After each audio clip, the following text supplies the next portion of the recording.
Live from downtown Detroit, home of WDIV and Click on Detroit, Local 4 News at 11 starts now. A new outbreak of coronavirus cases in Oakland County now being linked to a large mortgage company headquartered in Pontiac. But we begin with a downriver neighborhood on high alert tonight after a weekend of home invasions. Police thought they had the thief the second night, but lost him after a police chase. All this happened in the area of Vinewood between 10th and 12th Streets in Wyandotte. Tonight, police are releasing video to try to catch him. Let's bring in Jason Colthorpe, who's live in Wyandotte with more on that video and the images that police have to work with. Jason. And it's not really a great image, by the way, Devin, which is why they're putting all of this out here. And in case you're wondering, a crime spree of home invasions, a police chase, and some car thefts is not usual for this neighborhood. One neighbor told me in 28 years he hasn't seen anything like this. And all of these things happened within shouting distance of where I am now. And now police need some help to find this guy.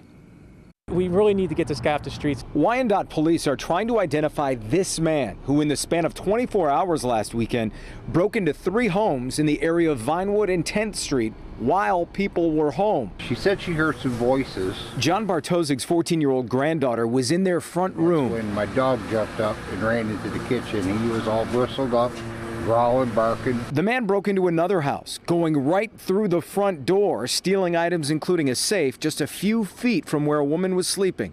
She actually felt the suspect walking around her. She assumed it was her daughter. Later, she found out that her daughter wasn't even home. What scares me is he doesn't have a concern that there's people home. That's not good. The man also stole a car, which police spotted. Still northbound 4th Street, speeds 78 miles an hour. And that led to a high-speed chase. Officers eventually lost him in some heavy brush. Police now hope someone can help them catch this guy before things escalate further. This guy is playing a very dangerous game. You know, a lot of the homeowners, a lot of the residents here, they are armed. It's me and my daughter, my granddaughter, my wife. You're not going to leave me very many options. Yeah, this neighborhood, by the way, very keenly aware of what's going on and what has happened. They're all talking about it. A garage also was part of this break-in. Some things stolen from that. This neighbor over here told me he could see kind of the getaway line, footprints from the intruder, as well as where he landed and knocked over his trash can. So they're hoping anybody with any information or recognizes that guy, call Wyandotte police tonight. Devin? For those who might wonder if they know this person, they think he's local? They aren't sure. They think, though, because of the proximity of where all these happen, they think if he doesn't live here, he probably knows somebody over here or he has some connection. So if anybody thinks they might know that, Wyandotte police would like to hear from you. You bet. Back to you. All right, Jason. A 14-year-old boy rushed to the hospital after being shot by his teenage brother on Detroit's west side. Investigators say the shooting was an accident. They say the older teen was playing with the gun when it went off, hitting his brother. Happened at a home on Monica Street just west of Livernois. Police say there were adults in the home when it happened. That 14-year-old is at this hour in serious condition. Tonight we are learning more about the downriver man killed in a hit and run during last month's Telegraph cruise. 49-year-old Alan Kennedy was hospitalized after a car lost control doing a burnout and hit him. He later died from his injuries. Victor Williams is live in Taylor tonight. And Victor, what do we know about the driver of that car? Well, we know right now the driver of that car is a 23-year-old who's actually in jail behind bars at the Wayne County Jail, and she's facing some serious charges in connection to this fatal hit and run. But in the meantime, while she's going through that legal process, the people who have known this victim, including a city leader, are just completely torn apart by all of this. I couldn't believe it and was devastated. Taylor City Council Chairman Tim Woolley says hearing the news of his longtime friend and high school classmate Alan Kennedy's death wasn't an easy task. I grew up playing Little League football with him when I first met him, and then I've known him over the years, and then when we got into high school, we became pretty close friends.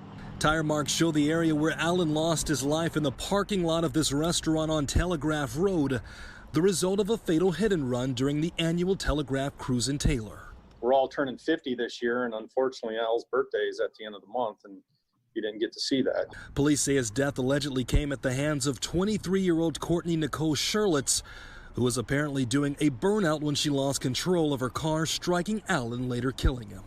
The father in me, I feel somewhat sorry for, the position she put herself, her friends and family in, because it's clearly going to alter her life. She's now being charged with reckless driving, operating with no license, and failure to stop during an accident resulting in death. The 23-year-old is being held on $75,000 bond. Myself, his family, and everybody that knew him are just at a complete loss right now. Al will be greatly missed. He was a great friend, and a great classmate. Now, if there was any type of silver lining to come from this, it would be that Allen was an organ donor, so other people are going to benefit. As far as that 23-year-old, she's due back in court on August the 10th. Reporting live tonight, Victor Williams, Local 4. All right, Victor. An outbreak of the coronavirus cases now being linked to the Pontiac headquarters of United Shore Mortgage. The Oakland County Health Department says 53 employees of the mortgage company have tested positive recently. United Shore has released a statement saying it is in compliance with all guidelines by the state, and its Pontiac headquarters is at less than half capacity. Meanwhile, the state today reporting 657 new cases with 2 more deaths. For the second straight week, a former Eastern Michigan University student is charged with sexually assaulting former classmates. And this time the man charged is currently a Washtenaw County Sheriff's deputy. 24-year-old D'Angelo McWilliams is accused of sexually assaulting 3 women when he was an EMU student several years ago. This was before he was hired as a deputy. These alleged sexual assaults happened at a fraternity house. Investigators say while McWilliams was an EMU student, he was friends with Dustin Durbin. Durbin is also a former EMU student who was charged last week with sexually assaulting former students in a case that also goes back several years. Washtenaw County Sheriff's Office has placed McWilliams on unpaid leave. If convicted, he could face life in prison. Police in White Lake Township revealing more information tonight about the murder of a poker player. 33-year-old Susie Zhao's body was found more than 3 weeks ago, burned and dumped in the Pontiac Lake Recreation Area in Waterford. 60-year-old Jeffrey Morris is charged with her murder. Police say the two met at the Sherwood Motel in Waterford, 2 miles from Zhao's mother's home.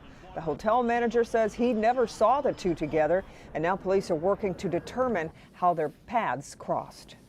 We're trying to determine whether Susie knew this individual prior to the date of her death and how long that interaction took place. Police say Morse's phone number was in Zhao's phone. They believe they tracked him, to Belleville, and that's where they arrested him. A Lapeer Circuit Court judge under fire tonight, accused of a lot of misconduct. The Michigan Judicial Tenure Commission is recommending Judge Byron Conshu be removed from the bench. The JTC says the misconduct includes embezzlement, lying under oath, and failing to disqualify himself from more than 100 cases in which he had a conflict of interest.